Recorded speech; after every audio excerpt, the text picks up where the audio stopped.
If you are wondering if OnePlus 15R supports 100 watts plus chargers or power adapters, then the answer is both yes and no. So in this case, on OnePlus 15R, we have 80 watts wide charging available. So you should be able to reach the highest charging speed when using a SuperVOOC power adapter that has 80 watts.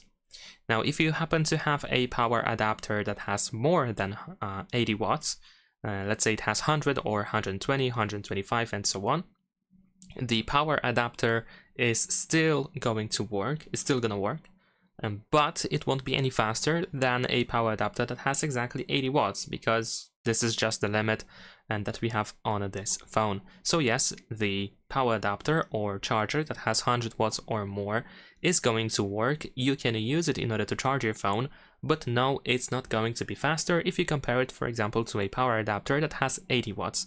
Leave a like and subscribe.